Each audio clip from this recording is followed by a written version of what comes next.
Hello guys, welcome back to SWS Boxing. Delighted to be joined with Alex Leo, boxing trainer and manager as well. Great. How you doing? You all right, Sam? Yeah, good to get you on. Thank you, mate. Get me on. So we're going to talk about some of the boxers he manages, and train. Should we start off with Jamie, as he's got his big fight this week against Stanley Bull for the English That's title. Yeah, so Jamie, we just coached Danny. We just coached Jamie. Jamie's boxing, obviously, Danny Bull. Jamie's managed by Scott Callow, who does a great job with him. But he's doing really well. He's worked really hard for this one, and we're really excited to get on the platform, which I think he deserves after his last win. Oh yeah, because he's been smashing it. Yeah, he's won his last four now, Jamie, and like I said, he got a good result against Ben Fields, good stoppage, and like I said, the guy. Not many people do that. No, I think but no one stopped him. No, yeah, we're the first person. So fair play to Jamie. Like I said, statement. Big statement. Proof's in the pudding because the guy does not stop training. He's probably one of the hardest workers in the gym. So hats off to him.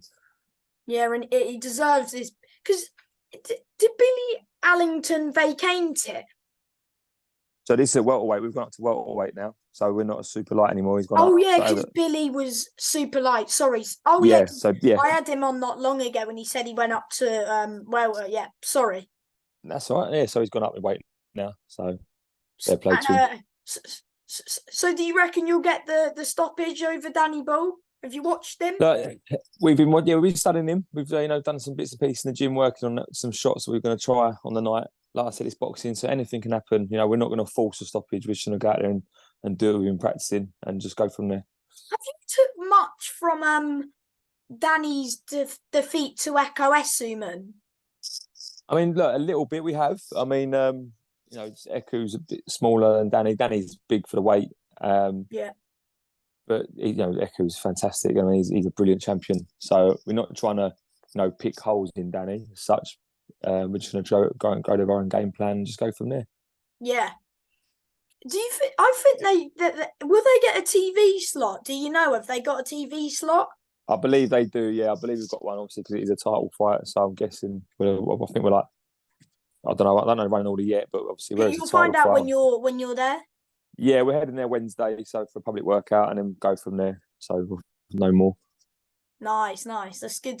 Of course, because Jamie's stepped in, hasn't he? Was he always ticking over? Yes. So Jamie, one of them guys where he'll have only about 2-3 days out of the gym after a fight, and then he'll just come back in and start ticking over. And then once he got the news about obviously Anthony Tomlinson pulling out, he upped his training. We went for it, and that was it. We got a slot. So hats off to it. Mm-hmm. And of course, you've got Angelo Antonio as well, who's 2 wins, 1 draw, 3 defeats now, isn't he? Yeah, yeah, that's right. Because I watched his fight this morning against Joel, because it went on YouTube. Yeah, I thought it was a very good fight. He put up a great fight. He did, and you know what? Let's take nothing away from Joel. Joel is a great boxer. I mean, he's a good amateur boxer, obviously out of Guildford, and he's going to be a very good pro. But Angelo, unfortunately, he hasn't been in the gym, and we took the fight on about, I think, 10 days' notice, and obviously up at middleweight as well. Angelo's a super welterweight. Yeah, Angelo took it. He was doing that tournament at super welter. I was there. Yeah, he was. That's it. And he took it. I'm not going to make any bones about it. He needed a bit of money, so we took the fight. He ticked over for about a week, and then unfortunately the stoppage come. I said I was proud of his performance. He showed a lot of heart. It's just his stamina, unfortunately, where it showed he hasn't been in the gym. He did very well though. Yeah, he did. And in that tournament, he did very well. Yeah, he done very well. Obviously, we got the win back over Carl Peavy from his defeat, and in the final, I think I think Angelo got a little bit. I think what's the word? Would you say he was a bit blown out from stopping Cole? And I was trying to tell him this is you don't go try and knock him out. You've got to work your way into your shots, not try and force anything. And I think he was just tried a little bit too hard and got caught, and then some good shots from Ryan Maycock. Mm-hmm. What do you think went wrong when Angelo fought Carl the first time? Uh, Personally, he underestimated Cole, and I know Cole. I've known Cole for a while, obviously from the unlicensed and stuff, and we've got mutual friends. And Cole is a very, very tough guy. I think Angelo went there just underestimated him, and yeah, got caught on a bad day, and Cole deservedly won the win. Yeah, he's a tough fellow, and he always likes He to is fight. definitely. So when do you? Because I know Angelo was meant to fight of course Kevin Raval, but Yeah, correct. So do you think that fight will get rescheduled later on this year? Yeah, I mean that'd be. I think that's a great fight. People want to see them two go at it. I mean, I know Kevin's got another opponent now in Rod Douglas. That's a good fight for him as well. It is, So, yeah. and I'd like to see it happen again. Rescheduled. Let's just see what happens, really, with Angelo. Fair enough. Well, so what's the ideal plan for Angelo for the rest of the year, like roughly? The rest of the year for me, for Angelo, ideally, I need him to be in the gym. He's one of them guys, unfortunately, where he lives a bit away from the gym. He does make the effort when he does, but having car trouble and stuff like that, it just puts a massive distraction and block on his training. So I need him to be in the gym. Once in the gym, give him a couple more fights just to he needs to experience. He's not experienced. He's come from MMA background. I think he had about 6 amateur fights. He's not got much experience, so he's learning on the job. So I need to get him some fights where he's going to gain some confidence and just go from there with him. Really, like I said, he's only 23. He's still a young pup. Yeah. So I need him to, put himself into training, believe in himself, and anything like boxing, you train hard, you get your rewards out of it. So you also manage Navid Iran. Of course, Yeah. he got stopped on the weekend with a body shot, unfortunately. Yeah. Of course, now he is coming off 3 defeats. 3 defeats, is it? I think it might be 4. 4. I think it's 4 or 3. It's one of them. No, yeah. I think it is 3. Is it 3, Robbie Chapman? Yeah, it's 3. Sorry, Pucci yeah, 3. and what's Pucci, it? Robbie, and then George. Yeah. I mean, where does he go from here? I've not managed to catch up with Navid yet. Like I said, I don't train Navid. Navid, I just manage him. Navid trains in Brighton with someone down there. But I need to catch up with him, see what we're doing with him now, because 3 defeats. We need to start looking at what he wants to do, if there's anything left in the tank, and just have to sit down with him, really, see where he's at. So have you been managing him from his start of his career? No, we picked him up, I think, when he was late last year. I think it was about 1.5 years now. I think, yeah, about 1.5 years. Did you watch his fight against George, or were you too busy getting Angelo? I was there. No, I was actually. I watched the first few rounds. I was there watching. How do you think he was doing? In honesty, he just wasn't busy enough, and George was a bit more busier. I mean, there was times where he caught George some big shots, and you saw George sort of back up a little bit, but there was nothing. He just had no. It looked like he had no gas left in the tank to follow anything through. Waited too long for his shots.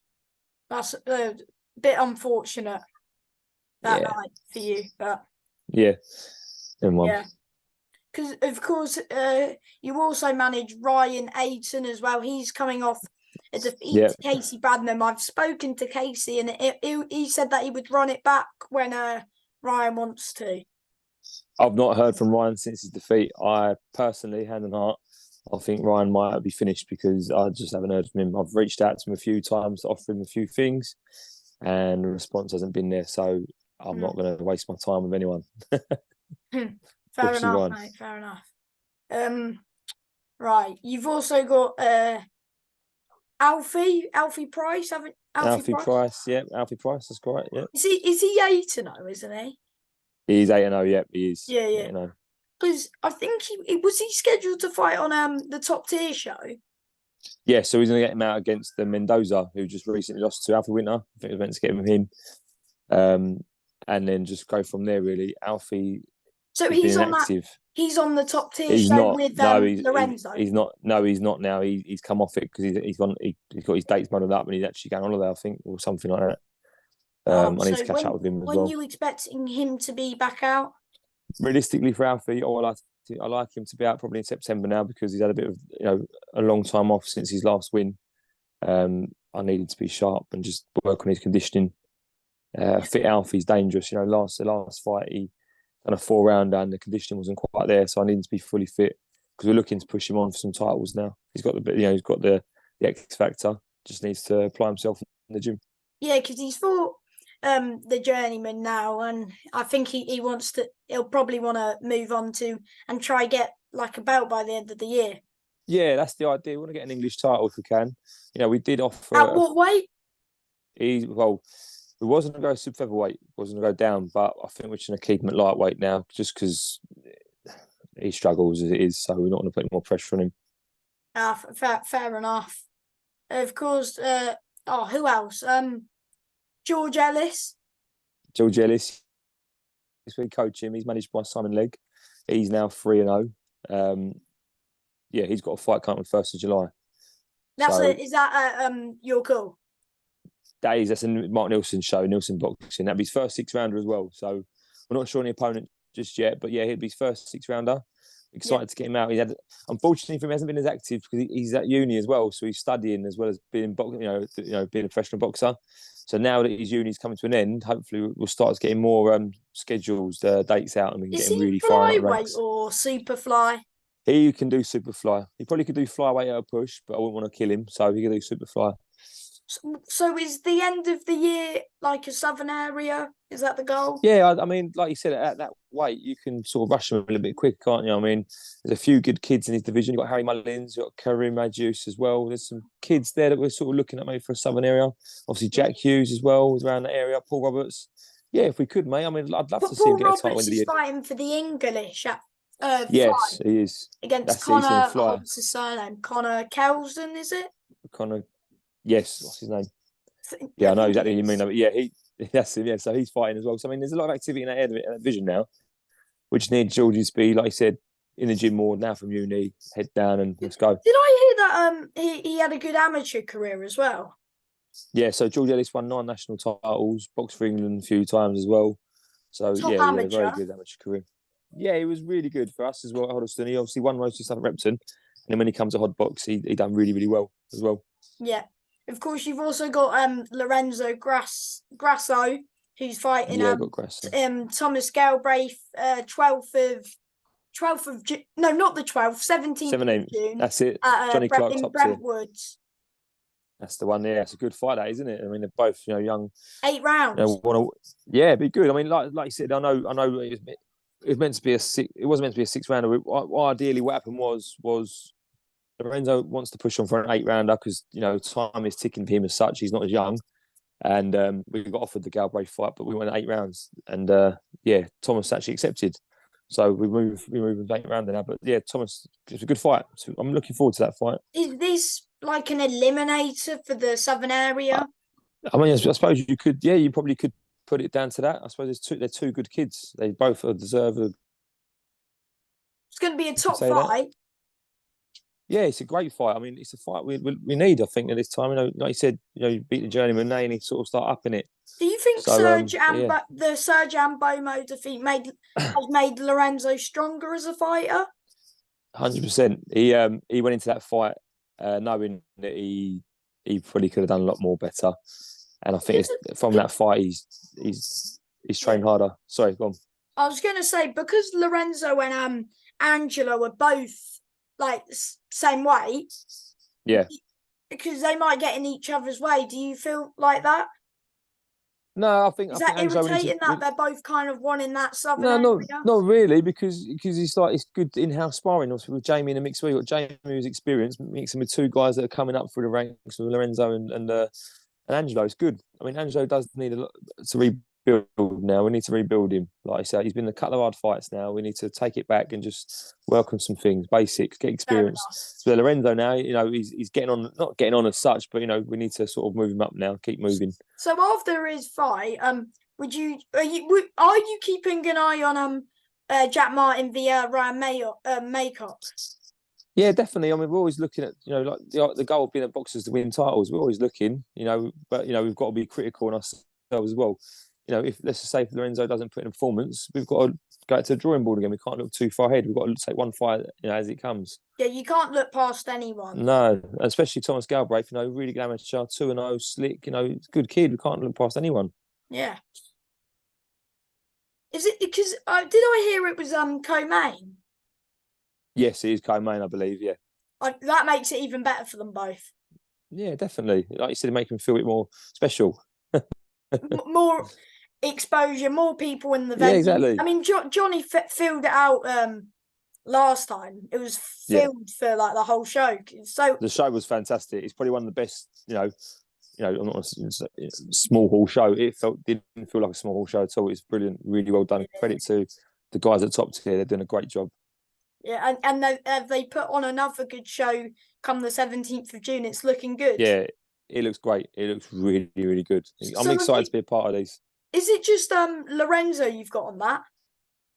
Lorenzo and Ronnie Nichols. Got a young prospect, Ronnie, 18-year-old. 18 years old. Oh, yes, Ronnie, yes.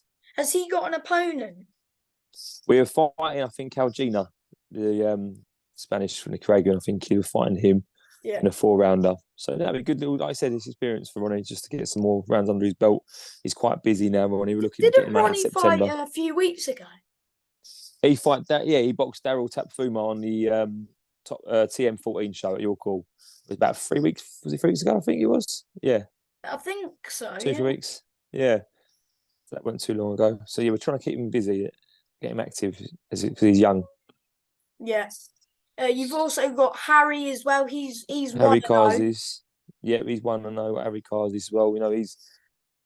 He's out on the same night as George Ellis with Marie, the French girl we manage as well. Oh yeah, hasn't Marie got a title fight? Yeah, so she's fighting for the IBO Intercontinental Flyweight title. She's fighting a lady from Tanzania, 111, lost 10, I think she is. That's good because it gets a world ranking better.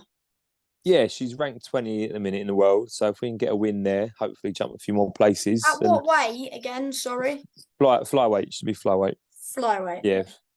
So yeah, no, like you said, hopefully by the end of the year we can have a few guys in title contention and a few champions as well at the gym. Yeah, I'd love to. We've had 2 pro champions at the gym. So who were your two? Who were your two? So Alfie Price was Southern Area champion. And then Sherelle Brown, the female, she won the WBC national title. She's making a comeback. Well, she's making a comeback. She's been out in the ring for a few years now. I think nearly 4 years. So we're looking at getting her out in September for a warm-up fight and then just throw her straight in the deep end because she's more than capable. She's fantastic. What, of going back to like a world title, Commonwealth? Yeah, like an interim or something like that. Just maybe like European, just something. Yeah, something like that'd be perfect for her. Yeah, definitely. Like I said, she's a brilliant talent to watch. She's exciting. She's very slick, and she can punch hard as well. Mm-hmm. So, have you got any like amateurs coming up, or? Yeah, we've got some brilliant amateurs coming up. We've just got Ellis Trowbridge just boxing a Box Sam tournament out in Spain for GB. He won silver. We've got who else? We've got Gideon Antwich won the ABA super heavyweight title. Got him. You got the Oliphant brothers, the Oliphant twins. There in the gym. Do you think any of them would turn pro anytime soon, or not just yet? We've had a conversation with a couple of them. We're looking at turning them over by after the Haringey Box Cup, hopefully. And when's that? A few more editions. So that's the same weekend as Johnny shows in the top tier during the 17th. So I've got a busy weekend. You're going to be busy. Is that the day after or the day before? No, same day. So the Box Cup starts on the 16th for the Friday, and then obviously 17th and 18th to the whole weekend. So you're going to be very busy. Very busy indeed. So, and anything else you want to say just before you go? No, just like I said, I'm just trying to get these boys out the gym, and hopefully people start recognising we've got a good little stable over there in Hoddesdon. And like I said, win some titles and be recognised a bit more. Be nice. But really pleasure. Thank you for having me on. I do appreciate your time, mate. No, I appreciate you. Thank you very much, mate. Thank you, mate. And good luck with all your fighters. Cheers, buddy. Take care, mate. Bye, mate. Thank you, mate. Bye. Bye, mate.